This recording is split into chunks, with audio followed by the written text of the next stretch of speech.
हमारी संस्कृति में हमने सुना है कि ऐसे बहुत से उपाय हैं जिनसे घर में मौजूद चीज़ों से इम्यूनिटी को बढ़ाया जा सकता है। क्या आप घरेलू उपचार से इम्यूनिटी यानी प्रतिरोधक क्षमता को बढ़ाने के बारे में थोड़ा प्रकाश डाल सकते हैं? देखिए, इम्यूनिटी को रातों रात नहीं बढ़ाया जा सकता, हमें ये समझना होगा। आमतौर पर मेरा मानना है कि कई कारणों से लोगों की जीवन शैली और भोजन के पैटर्न को देखते हुए मुझे लगता है कि इसकी जांच होनी चाहिए, इसकी मेडिकल जांच होनी चाहिए। मुझे लगता है कि दक्षिण भारत के लोगों की प्रतिरोधक प्रणाली दुनिया के कई दूसरे लोगों की तुलना में बेहतर है, सिर्फ खान पान के पैटर्न, परंपरा, जलवायु और दूसरी कई वजहों से। आपको ये समझना होगा कि उष्णकटिबंधीय जलवायु में और जगहों की तुलना में कहीं अधिक जीव रूप पाए जाते हैं, जिसमें सूक्ष्म जीव भी शामिल हैं। उनकी संख्या और विविधता बहुत बहुत ज़्यादा है। तो इस धरती पर रहने भर से ही सिस्टम और अधिक लचीला हो जाता है, क्योंकि हम हर समय इन चीज़ों के संपर्क में रहते हैं। ये एक पहलू है। एक और चीज़ है भोजन, एक और चीज़ है जीवन शैली। ये सभी पहलू हैं। बड़े पैमाने पर कृषि समुदाय होने की वजह से हम में से ज़्यादातर लोग, अगर इस पीढ़ी में नहीं तो पिछली पीढ़ी में, हम सभी कृषि समुदायों से ही आए हैं। तो लोग ज़मीन पर रहते थे, इसने ही उन्हें ज़बरदस्त मजबूती दी।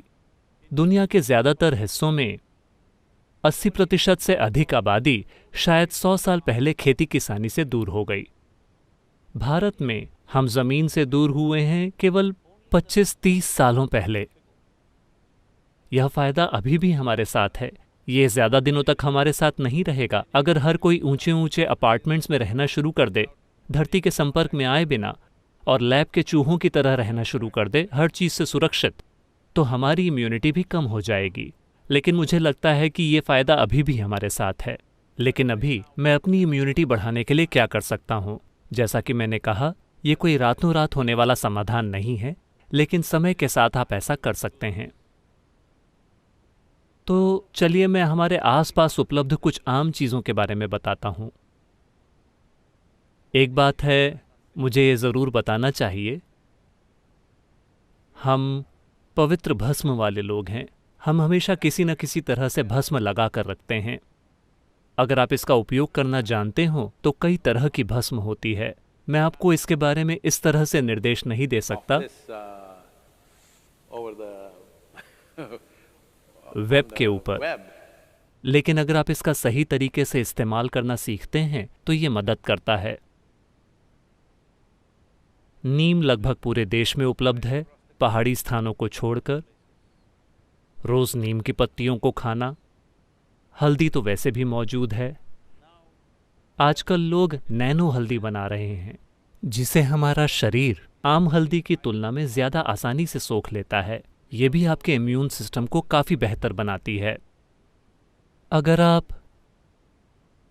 आप आंवले को, जिसे गूसबेरी या नल्लीकाई भी कहते हैं, अगर आप इसे रात भर शहद में भिगोकर रखते हैं, साथ में कुछ टूटी हुई काली मिर्च या ग्रीन पेपर, मैं उन लोगों के लिए कह रहा हूं जो दूसरे देशों से हैं। ग्रीन पेपर से मेरा मतलब हरी मिर्च नहीं है, कहने का मतलब है कच्ची काली मिर्च, जिसे आपने दुनिया के ज़्यादातर हिस्सों में नहीं देखा होगा। यहाँ ये हमारे लिए बहुत आम है।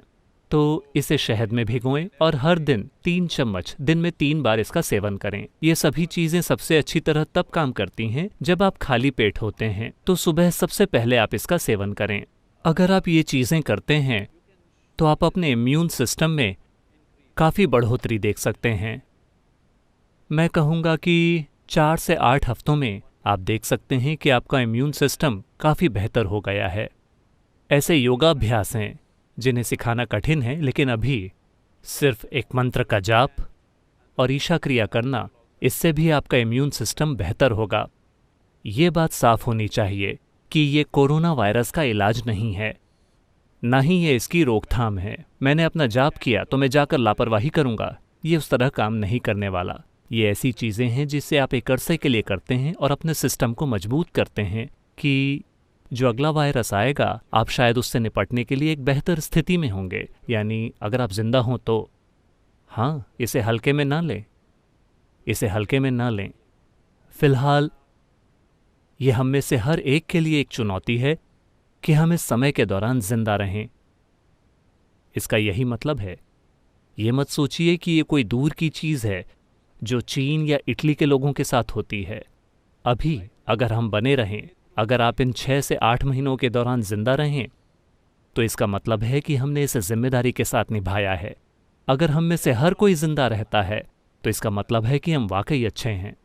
हम जागरूकता और जिम्मेदारी के साथ जीते हैं। इसका यही मतलब है। दुर्भाग्य से आज सरकार को सेना का प्रयोग करके इसे जबरदस्ती लागू करना पड़ रहा है, क्योंकि बहुत से लोगों को एहसास नहीं हो रहा है कि ये ज़रूरी है। और वो सोचते हैं, उन्हें लगता है कि ये काल्पनिक है। ये काल्पनिक नहीं है, ये हमारे सामने खड़ा एक ऐसा खतरा है जिसे हमें ठीक से संभालना होगा। चलिए मंत्र का जाप करते हैं। योग योग योगेश्वराय भूत भूत भूतेश्वराय काल काल कालेश्वराय शिव शिव सर्वेश्वराय शंभो शंभो